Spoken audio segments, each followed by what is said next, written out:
presentation. I would like to now introduce you to your presenter for today, Crystal Furman. Crystal, you now have the floor. Thank you. Welcome, everyone, and thank you for taking the time to be with us this afternoon as we introduce AP Computer Science principles. My name is Crystal Furman, and I am the Director of Instructional Design and Professional Development at the College Board. Before we get started, I did want to give you a little bit of background information on myself. I am recently hired at the College Board, but prior to this, I spent 17 years as a computer science high school teacher, teaching AP Computer Science A, and for the past 2 years piloting this course. So I'm really excited to finally be able to introduce this course to you and make it available for more teachers to utilize.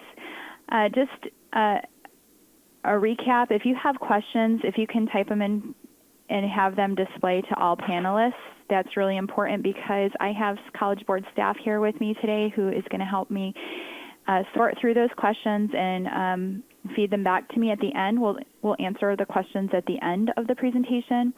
Also with me today is Lynn Diaz. She is the Senior Director of Content and Curriculum Development for the College Board, and she really is the person who's been spearheading this event or this course for the last several years. So thank you, Lynn, for being with us today.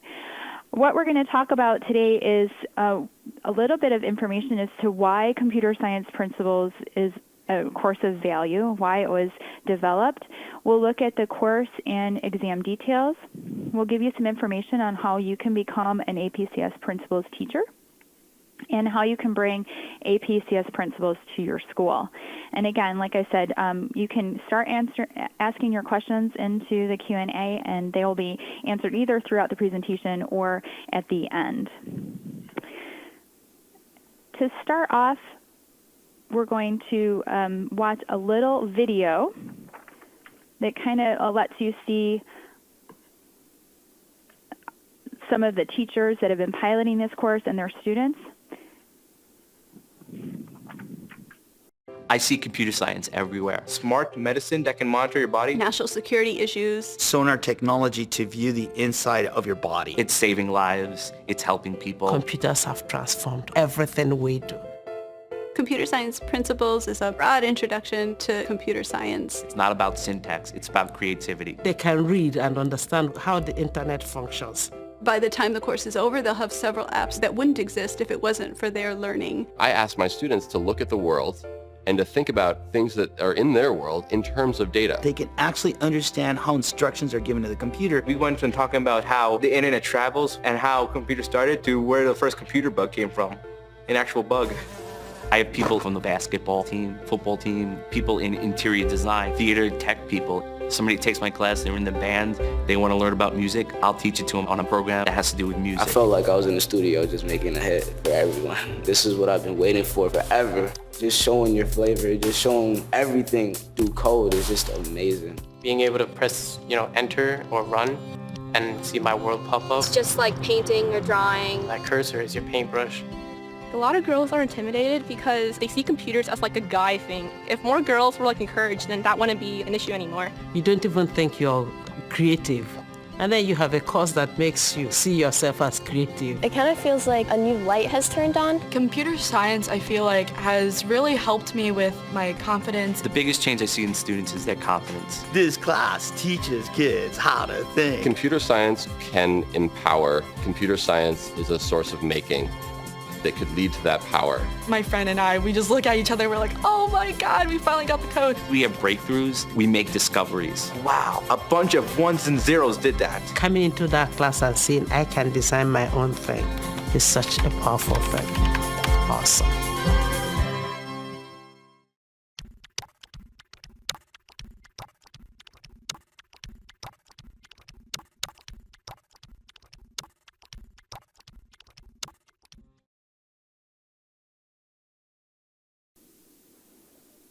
Okay, Lynn and I just love that video because it really shows the excitement around this course and how excited the students and teachers are to offer this course. So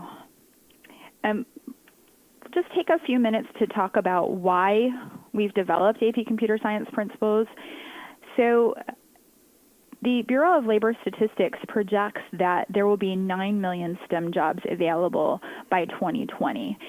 And more than half of those will be in the field of computing. And the bottom line is we don't have the professionals necessary to fulfill the need that we have for jobs. So that was the first thing that was looked at in reasoning why we need this course. The second issue is an issue of who is in the field of computer science.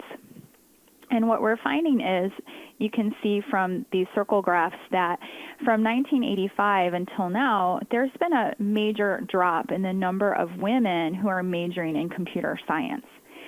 And when we look at today's software workforce, we're seeing that 80% of those people are male, and only 9% are Hispanic and African American. And so if we're looking at a need for people to take computing jobs, and then we look at these large parts of our population who are not seeking computer science as majors or entering the workforce to fulfill those jobs, that's where we're seeing the need for a course like Computer Science Principles. So this course is designed to encourage broader participation in computer science, especially among women and minorities. And so you'll see that theme play out throughout our discussion of the course.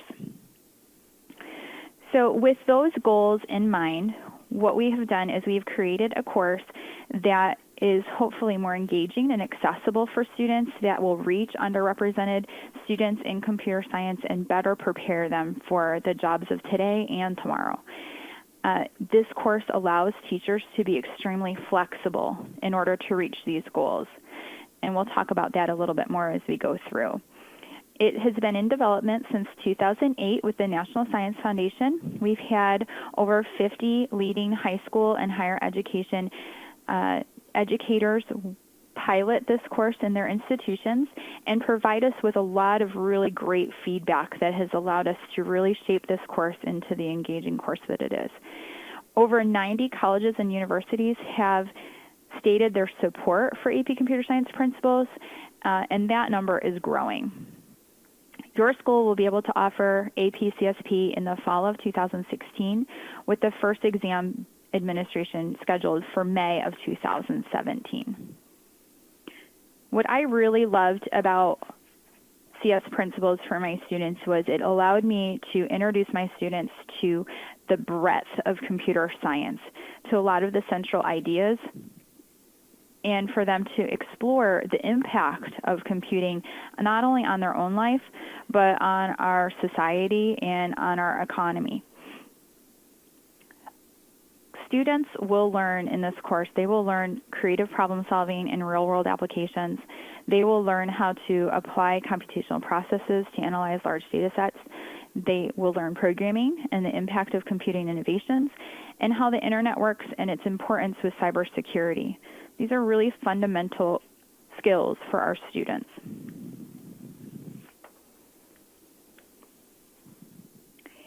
When this course launches in the fall of 2016, the College Board will have 2 computer science courses. So AP Computer Science A is not going away. It is one of the fastest growing AP courses, so we're going to keep that one around for a good long time and hopefully grow that even more. These courses are meant to complement each other, so it's not a replacement. Both of these classes are encourage the skill development for STEM and CS, and then Computer Science Principles has this broadening participation component to it as well. For AP Computer Science A, it is a problem-solving and object-oriented course that's centered around programming in Java. And one of the areas where we have allowed teachers a lot of choice and flexibility in APCS Principles is that teachers will be able to choose the programming language. Programming is only one of the 7 big ideas that were covered in the curriculum framework, and so it is definitely part of the course, but it is not the entire course. The AP Computer Science A exam is a multiple choice and free response exam that is delivered in May, during the normal AP administration. For AP Computer Science Principles, there will be a multiple choice exam that's also administered in May, but in addition, there will be a through-course performance assessment, and that consists of 2 performance tasks where the teacher is administering that assessment throughout the school year, and the students will digitally submit their artifacts. These courses can be taught in either order. I actually use them as recruitment tools for each other. So if I have students in AP Computer Science A who hadn't taken AP Computer Science Principles, then I would try to get them to take AP Computer Science Principles the following year, and vice versa. So it can be a really good recruitment tool if you allow students to go back and forth. But that's a decision that is up to you as to what the sequence of these courses might be for your school based on your needs and the needs of your students. As for prerequisites, AP Computer Science A has a prerequisite of Algebra 1. There are no prerequisites for AP Computer Science Principles. However, students are required to do algebra when we talk about algorithms. So Algebra 1 is not a bad prerequisite for this course, or a bad recommendation. It's actually a pretty good one. So that's how these 2 courses compare to one another. Okay, we're going to get into the course and the exam in more detail. The curriculum framework is designed to support students' development of these 6 computational thinking practices. You can think of them as skills that we want students to come away with. We want them to be able to connect computing, create computational artifacts, abstract, analyze problems and artifacts, communicate, and collaborate. So those are the 6 computational thinking practices. These skills should be scaffolded throughout the school year and integrated throughout any curriculum that you choose to use. The curriculum framework is centered around these 7 big ideas: creativity, abstraction, data and information, algorithms, programming, the internet, and global impact.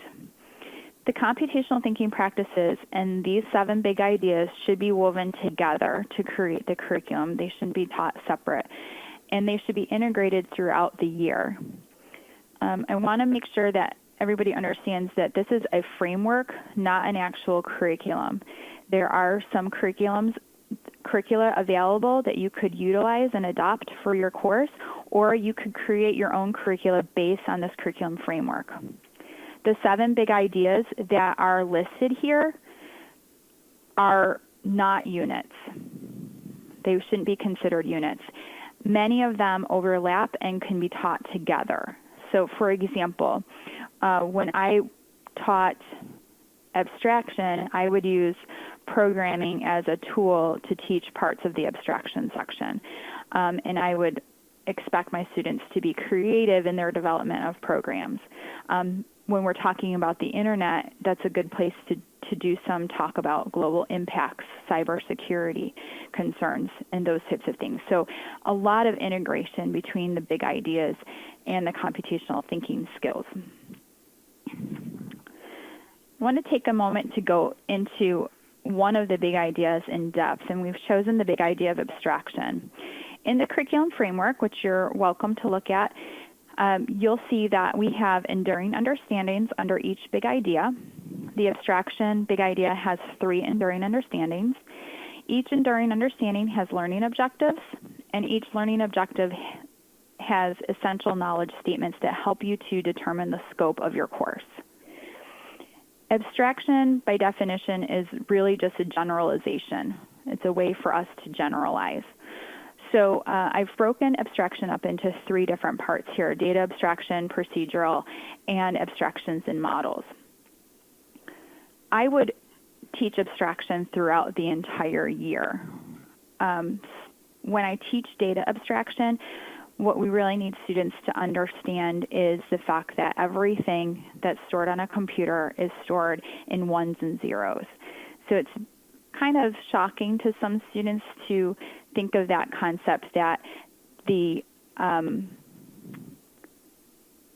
presentation we're looking at right now is made up of ones and zeros, but the software is what's allowing us to see the presentation. When I get into procedural abstraction, I'm going to be talking about creating procedures, passing parameters, using variables and equations. This animation that you're viewing right here is an example of how I used procedural abstraction in my classroom. So as the avatars are walking across the screen, all the commands that I used to create the walk procedure, there were a lot of them, to turn each joint in the hips, the shoulders, the knees, the ankles, and also to propel them forward. So there were a lot of commands, but I wrapped them up in an abstraction by naming that procedure walk. So in looking at those commands, it might not be clear readily. It's all these turns and movements. It might not be clear what they're doing, but if I wrap that up and I say that it's walking, then it's really more readable and more understandable that that's what they're doing. So that's an abstraction. By calling it walk, I've not worried about all the details to make it walk. The other great thing that my students loved was the fact that it also makes the code more reusable. So I've written this walk command for the female avatar who walked across first, but I've been able to apply that to these other biped creatures. So that's one way that you can see abstraction in programming.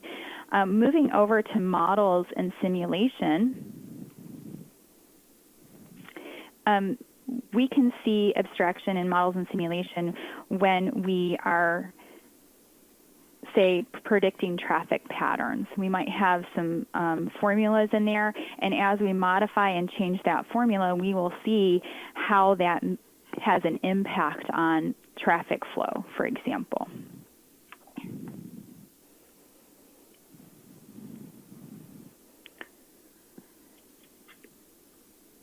The assessment, like I said earlier, is two parts. There's a through-course assessment and an end-of-course assessment. The through-course assessment should be administered during the school year, and it consists of two performance tasks. The first task, Explore, you should plan on spending 8 classroom hours with your students on Explore. Students will be researching computing innovations. They will be creating a computational artifact that represents the computing innovation and its impact. And there will be a series of prompts that they will have to respond to in writing. This will be digitally uploaded for submission. Performance task Create will require you to spend 12 classroom hours. This one has students developing a program. There is both individual components and collaborative components to performance task Create. So they'll have to do part of it by themselves and part of it with another peer. There will also be prompts that the students will have to respond to for performance task Create, and then that will also be digitally submitted. The submission date for these two performance tasks will fall somewhere, we haven't set a date yet, but somewhere between the end of April, beginning of May. The end of course exam will happen in May during the normal AP administration. It will consist of 74 multiple choice questions, both single selection and multiple selection. And when we look at the multiple selection, students are going to have to choose 2 correct answers out of a possible 4.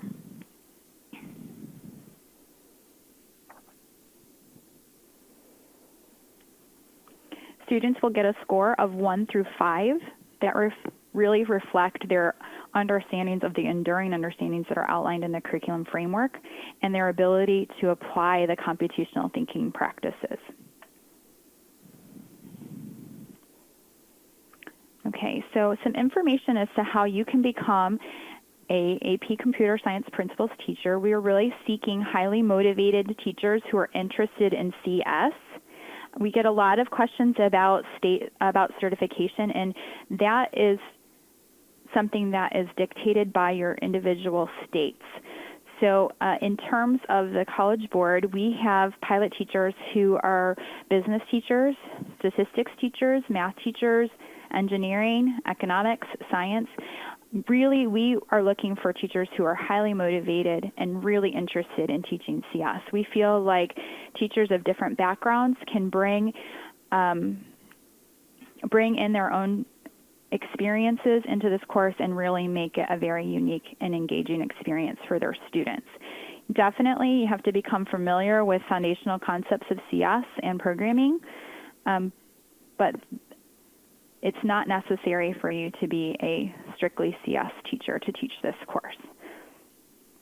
Our pilot teachers like the fact that this course is flexible enough for them to teach topics that are relevant and important to their students. Our pilot teachers are also extremely passionate about CS, and they are determined to fill their own knowledge gaps in order to benefit their students. So we have a little video here from our pilot teachers on teaching the course. Be sure that your speakers on your computer are not muted because the sound does come out of the speakers. I do think any great teacher could be a great AP Computer Science Principles teacher. You could absolutely jump into this class. I really think any teacher that's open to learning technology is a perfect candidate. Technology affects all of us, so everybody can contribute. Helping my students to understand who they are, what potential they really have, is what got me into this world. The most rewarding part of teaching AP CSP is the impact and the changes I see in students. It is eye-opening for everybody. When you see a shy young person of the ages of 15 or 16 getting in front of their peers and saying, well, this is how I solved this problem, that's amazing.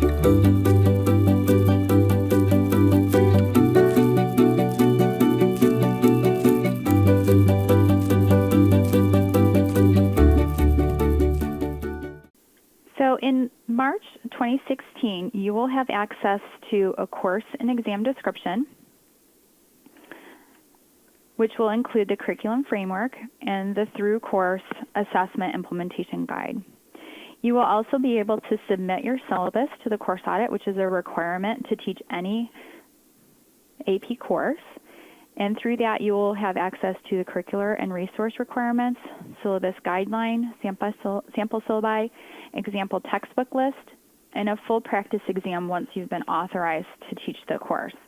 There will also be example student work that is annotated to help you understand how the course is going to be assessed. In order to support you in teaching computer science principles, there's been a lot of national attention, and a lot of groups have stepped forward to develop full curricula and pedagogical support. And so there are 3 listed here from the National Science Foundation: The Beauty and Joy of Computing, Mobile CSP, and Thriving in Our Digital World, along with Code.org and Project Lead the Way, who we've partnered with to provide additional support to teachers. The AP program will also be offering professional development. We will have summer institutes, which are week-long professional development sessions starting in the summer of 2016. These will be available for both new and experienced computer science teachers. And then we will be also offering one-day topical workshops. All right, so how are you going to bring this course to your school? The first thing that you want to work on is being sure that this course is added to your course catalog, which many schools are probably in the process of looking at what they're going to offer for next year already. And then you're going to want to identify who's going to teach this course. So if it's you who plan to teach the course, you need to make sure that you're in communication with your principal. If you're somebody who's representing teachers at your school, then you need to identify who is going to teach the course for next year. Then we recommend that you start recruiting students because they're going to need to know about the course in time for registration. You can choose a curriculum, either creating one of your own or using one of the CS Principles pilots or partners. Submit your course audit information in March of 2016. Be sure to check the recommendations for your classroom resources to make sure that your classroom aligns with the course recommendations. And we have an interest form that we would like for you to fill out today. It's located at collegeboard.org/CSP-interest. And I'm going to take you on a little tour in a second of that website so that I can point out where that interest form is. But that will help you to stay current with what's happening with our course. When recruiting students, you really want to make sure that you remember the goal of broadening participation, and you really want to have a classroom that is made up of the types of students that are represented in your school. So I wanted to tell you some of the recruitment strategies that I used when teaching AP Computer Science A. I had changed schools about 8 years ago and moved to Atlanta, Georgia, and was assigned to teach AP Computer Science A to 8 boys. That was all that was in my classroom, and that was a very different experience from my previous school where it was an even mix of girls and boys. But for some reason, this stereotype that it should be all boys had been very permanently affixed into the school until I got there. So I had 8 boys the first year, and I knew I needed to do some recruitment. And what stood out most to me was not necessarily the underrepresented minorities as it was the lack of females in my classroom. So one of the first things that I did was I identified students, both male and female students, through AP Potential, which will allow you to, based on their performance in PSAT, select students that have been identified as students who have potential to take an AP course. And I sent them letters, specific letters based on gender. So I had a letter that was specific towards male students that highlighted some of the things that we felt were important for male students, and then a different letter for female students. Some of the things that were included in that letter that were important to both students and the parents that they shared these letters with were information about what career fields, especially for females, they want to know that they can go into a career field that's helpful to others. And so that information was put in there, as well as salary information, because their parents want to know that they're going to be employable, that they're choosing a path that will allow them to go out and get a job. So those 2 things were really important. Once I sent the letters, I also visited math classrooms. So since the prerequisite for AP Computer Science A is Algebra 1, that might be a great course for you to go into, even for computer science principals, to talk to those math students and to tell them a little bit about this course, maybe show them the video that we showed at the beginning. But I would go in and I would talk to the students about my course. As the years went on and I had more and more students in my classroom, I sent the students because it was much more validating for them to hear it from their peers, for the students in my class to say, hey, this is a great course, without me having to say that. And I would always make sure I sent a good mix of students, males, females, and to recruit for me. The other trick that I had that was really good is I made sure that I put my students and their work on display as much as I could. So I hung work in the hallway, and we did a lot of projects that were hands-on and required us to utilize the hallway or utilize the cafeteria when we weren't having lunch, so that when other students walked by, they were curious. They wanted to know what we were doing because it looked so much fun. When couple other tips for you is when it comes time to reach out to parents, be sure that you're including information sheets that are in multiple languages to reflect the languages that are spoken at home in your school. We have some information sheets that you can utilize that will help you to talk about this course, and they are in multiple languages. The other thing that I did was I reached out to my counselors, because a lot of counselors can have misconceptions as to who is supposed to take AP Computer Science principles. So reach out to them and educate them and let them know that you are accepting of all students into your classroom, so that they know that it's not an exclusive class, that all students are welcome. And the last thing that I wanted to say was that the best recruitment for me was to have an engaging classroom. So the last few years, I didn't have to do hardly any recruiting because my class was a class that people wanted to take. Students were put on waiting lists to take the class because I was the only teacher. So when I left my school, I had 2 very full AP Computer Science A courses with 32 students in each course, and 3 sections of computer science principles that were also full at 32 students. So that was the best form of recruitment. Unfortunately, they were not 50-50 in terms of male-female. My female percentage did get up to about 25% before I left, but I will say that the demographic in my classroom was representative of my school, and so that I was pretty proud of.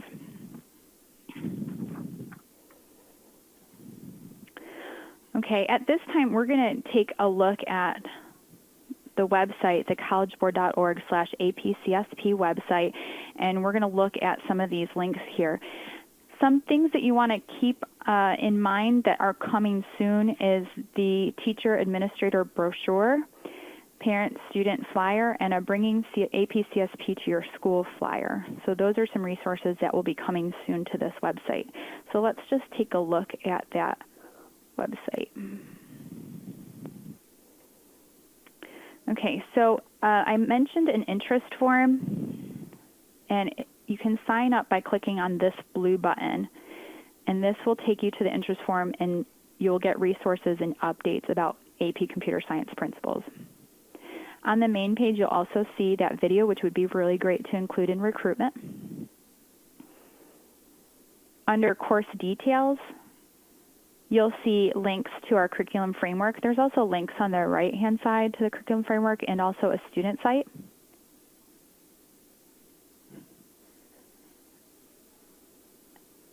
A side-by-side comparison of AP Computer Science A and Computer Science Principles. And a link to the teacher community, which I'm going to take you to now.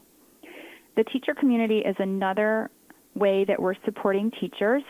The teacher community has a discussion area where you can ask a question to be answered by other teachers or the administrator of this website, who's very knowledgeable, and also a place for you and for others to post resources. So as we're teaching this course, we should be compiling good resources and good lesson plans to share with one another.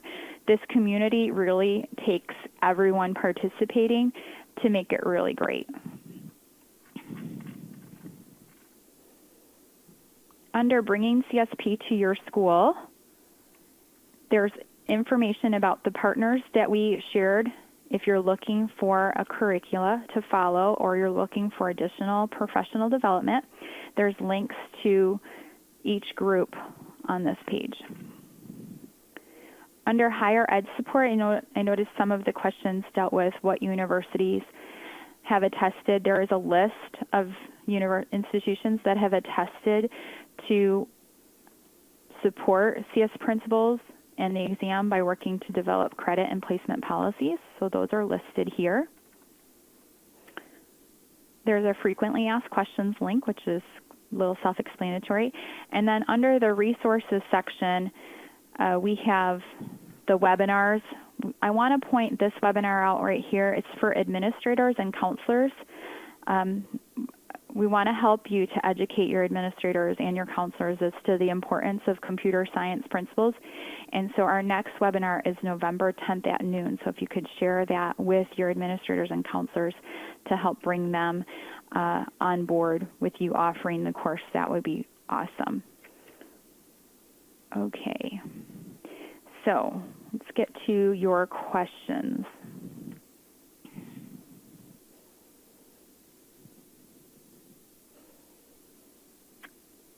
Okay, the first question says, where can I find a copy of this PowerPoint? A link will be sent to all attendees that will include the PowerPoint. Question number 2, does the teacher have to have deep background of computer science to teach it? I think initially the teacher doesn't really need to have a deep background of computer science. I think they have to have a willingness to gain a deep background in computer science. There's lots of free resources online. There's lots of professional development that's going to be happening across the country that you can get involved in to get yourself up to speed. My administrator wants to know what math skills students will need to take this course. We are recommending that, algebra is important, so some algebra skills would be my recommendation. So if you want to say that, there is no prerequisite, but perhaps Algebra 1 is a good place for students to start with their math skills. Number 4, we have a process that involves the state DOE approving a course. Are you working with the state DOE contacts? Lynn, can you help me answer that question? Yeah, hi, Crystal. Thanks. We do have folks in the AP program that will work with state DOEs to get course codes approved for AP CSP, and that work, is starting this fall, and so more information will be available at a later time. And if you have any questions about that course code, you can always contact either one of us, and we'll try to, redirect you to the right person to contact. But we are working with DOEs for those course codes. Okay. How easily can an experienced teacher of APCSA and APCSAB expect to walk into the CSP course and teach it? I think it's very easy because that's the type of teacher I was. I was an AP Computer Science A and AP Computer Science AB course teacher for many years before walking into this course. And so there were some things that maybe I wasn't as strong in, like the workings of the internet, but I found it to be very easy to step into this course. Is there a booklet of practice questions for the CSP class, or will one exist prior to fall of 2016? So in the course and exam description, there will be a set of practice questions in there, a set of sample questions. And there will also be, once you have completed the course audit, you will have access to a full practice exam. Is there a sample syllabus on the website? Not yet, but one will be coming in March of 2016. This is an excellent question. What textbooks are available for APCSP, and when will you post a list of textbooks for the course? We are using a company called Learning List to develop our textbooks, to check them out and make sure that they align with the curricula, and so that process is currently undergoing. We're currently undergoing that process with Learning List, and that list of textbooks will be posted in March as well. A lot of textbook companies are, still working on textbooks, so having one available currently, I know there might be one or two that kind of closely match, but those have not been evaluated as of yet. What are the license requirements for the teacher? The certification requirements to teach this course are going to be dependent on your state, so you're going to really have to investigate what your state requires. There is a link. Let me come back over here. There is a link to CSTA on this website.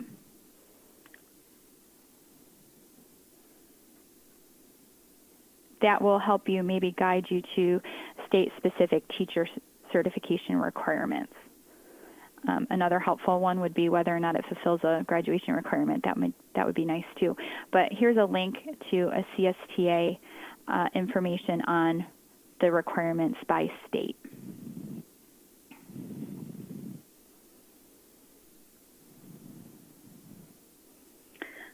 How are the project portion submissions going to be graded? So students will be submitting essentially two artifacts, one that is centered around research on an innovation and one that is a program. Those will be submitted as well as written responses to a series of prompts, and they will be graded based on a rubric that is in development, and we will be testing out that rubric during this upcoming year to make sure that it's ready to go to grade your students' projects effectively.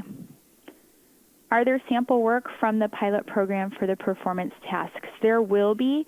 The performance tasks have had a lot of feedback from the pilot teachers, and so as you would expect, they change based on that feedback. So we do not currently have sample work that's reflective of the current performance tasks, but they are being developed, and there will be samples that you can look at, as well as annotations to help you understand how those samples would be graded. When you taught this class, did you teach in a fixed classroom or did you have to move around a lot? I am required to move a lot because my lab is used for state-mandated testing, and I feel for you. I was really lucky. I did not have to move around at all. I had a fixed classroom. There may have been a couple times where I had to come out of my classroom or share my classroom during a planning period with another teacher who was moved out of their lab for state-mandated testing. I will say, though, that while having access to a computer and having access to the internet is really important, especially when they're taking the through-course performance assessments, there's also a lot of things that you can do that are hands-on, a lot of kinesthetic learning opportunities for students. And so I would, if I was having to move out of my classroom for state-mandated testing, that's what I would do, is I would take advantage of an opportunity to do some more hands-on work to help students really understand some of those larger concepts. This is another excellent question. How long are these courses, semester or year long? Both AP Computer Science A and AP Computer Science Principles course is designed to be a year-long course.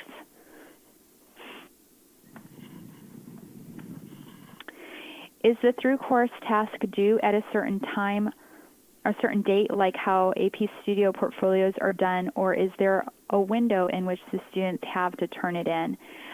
There will be a deadline date, but there will be a window for them to turn it in, and we are working on all the specifics of that, and that will be coming very soon to let you know exactly what your window of opportunity is for your students. But we're looking at late April, early May for those final submissions to be turned in for the through-course performance assessment. Also, in what month would the through-course assessments be done? This is really up to the teachers. Some of our pilot teachers have broken them up where they've had students complete one during the first semester and one during the second semester, and then just submitted them all at the end, or submitted them as they went along. Some teachers save them both for the end because they want students to be able to have a lot of time to practice the performance task. So it's really, this is another area where the course is extremely flexible, and it depends on you and your students and what you think is best for your students and their learning as to when you do them. You want to make sure that you are paying close attention to the time that is required. So you have 12 hours of class time should be dedicated to performance task create, and 8 hours of class time is dedicated to performance task explore. And so you really need to make sure that you've kind of backed it up a little bit to ensure that you get everybody submitted correctly, that there's no problems with the submission, that students who are absent, that you've kind of given them some wiggle room if they're absent. So you want to make sure you're not doing it right, definitely not 20 class days out from when it's due. You want to give it a little bit of wiggle room in case something happens. In Georgia, we would have a flood or something, and then we'd be out of school for a day, and that would throw things off. So you really want to make sure you're flexible with those dates. The two performance tasks, will the specifics of these artifacts be given to the teacher? You will have specific guidelines to follow. There will be assessment guidelines provided in the course and exam description, and there will also be the actual guidelines for students. And so I'm hoping that addresses that question.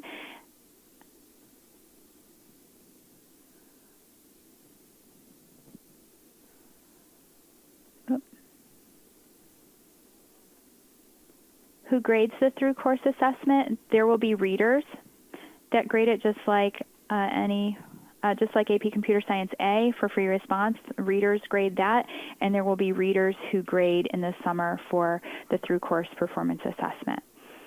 What grade level did you have in your 2 years of piloting this course?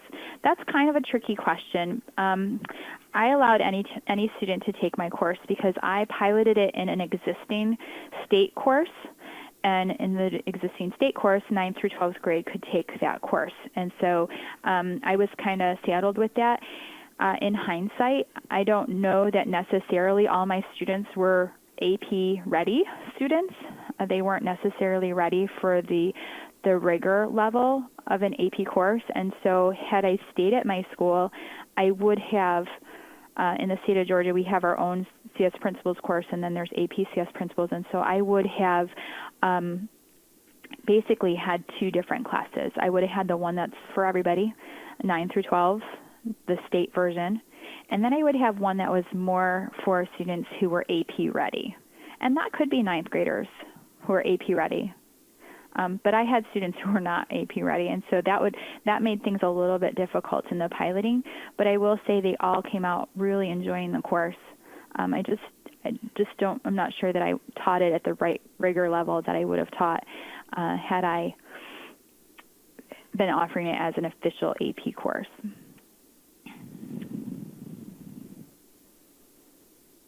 Are students allowed to work on performance tasks outside of school? Will there be clear guidelines on what teachers should and should not do to assist students on the task? We are working on creating very clear guidelines around this question, and so you will have very clear instructions in March of 2016 as to what is allowed and what is not allowed. Very concerned about the equity. We want to make sure that all students have the time necessary that's allotted for them. So the 12 hours for Create and the 8 hours for Explore, we want students to have that time. Students who would to work outside of school would have an advantage. So we're really wanting teachers to adhere to those time frames. What about schools who are on block schedule? Block schedule is always something that's challenging for AP courses. I've talked to a lot of AP Computer Science A teachers who are on block scheduling, and it does present a challenge for them, but they handle it very well to the best of their ability, and I believe that the same can be said for APCS principals. It's just going to take some planning and some creativity to make that work, but the number of hours should be the same. And so, again, I'm not going to say it's not challenging to teach in a block for an AP course, but it's definitely something that's doable. Do we need special software or applications added to the computers? That really is something that you have to determine for yourself based on what programming language you want to use with your students, and that can be anything. Some teachers use block-based programming languages like Alice, Scratch, Snap. Some teachers use text-based, Java, Python. It really is what suits your students and what is going to make a good experience for them. So I would look at where are my students coming from? What is their middle school experience with computer science? Some people have really strong middle school computer science programs, and so their kids are coming in with all sorts of information and knowledge. Those students, perhaps certain programming environments would not be appropriate for them, and so you'd want to alter and change and flex for that. Some students are coming in with nothing, and so you would want to, provide something that is a very introductory level for them. As for other applications on the computer, I definitely need a browser to access the internet is very important. They're going to need to be able to do written response. A Chromebook, I think, is fine because there's a lot of web-enabled products. They can do their written response in, Google Drive. Somehow they have to get that to be a PDF for submission, but it's very flexible as far as those components. Will students have to submit an app? Will it have to be an EXE for what platform?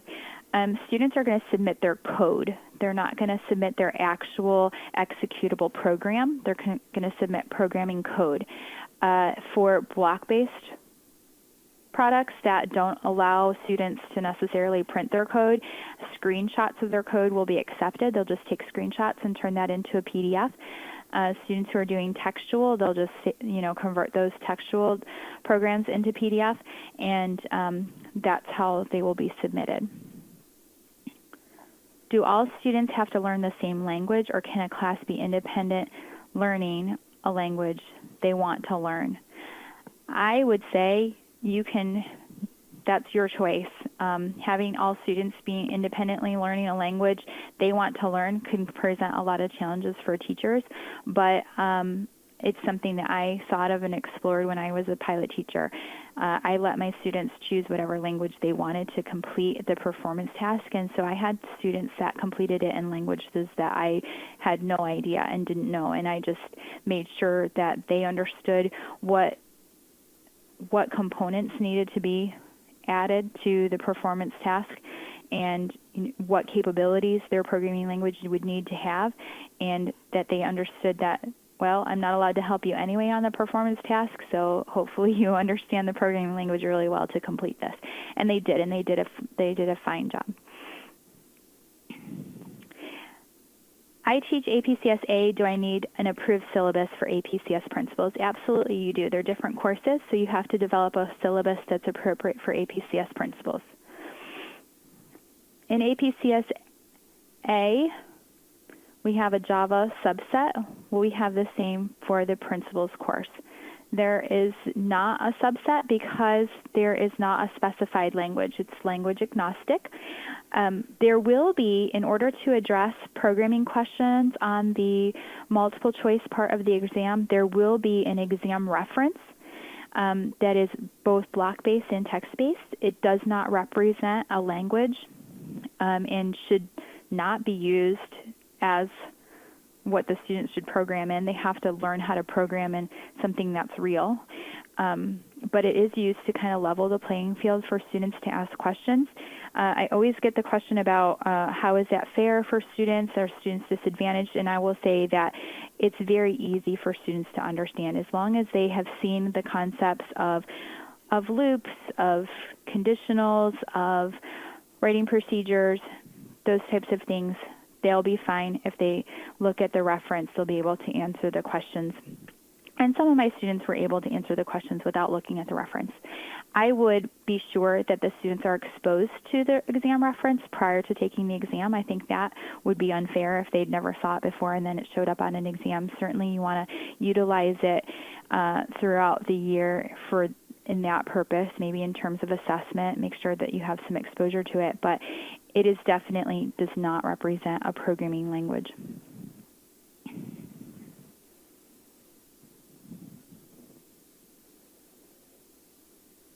Is there a schedule of training classes that will be offered prior to fall 2016, preferably summer 2016? We will have our summer institutes offered in the summer of 2016. Is it a requirement to take an AP training to teach the course? It is recommended that you attend some type of training, but it is not required in terms of the college boards. I know some schools have that requirement, so I would check with your school as to what they require in order for you to teach an AP course. Can you give an example of a project or assignment given in this class? So yes, yes I can. We would start the year off looking at algorithms. And so we did a lot with algorithms. We would, I had the students write down step-by-step processes for something that they're really good at. Teach somebody else something that you're really good at and write out the directions to show the algorithms. And then they would trade papers and see if the other person could do it. It was actually kind of fun. One of the girls did step-by-step directions as to how to apply eye makeup. And she traded with a boy who was a really good sport and wanted to put on eyeshadow. So it was just a very, a fun project for them to do. From there, we turned those into flowcharts. Another example of something that we did was the students played a board game and then worked in groups to create a flow chart for the board game. So if we were programming this, what would the algorithm look like? What would the flow chart look like for this program? We broke the game down into procedures. So we talked about almost all of the programming elements prior to using a programming language. We did it all through algorithms. We talked about loops. We talked about conditionals. We talked about procedures. And so Those are a couple of examples. And throughout that section, I also had my students using Lightbot, which is a really cool program, and they were able to experience some programming elements in there. And then we reinforced all those skills again when we got into our programming units later on in the year and kind of circled back on some of those same skills. So it was worked out pretty well. For a beginning student, no CS experience, what would be a good language to learn? Oh, that's a really great question.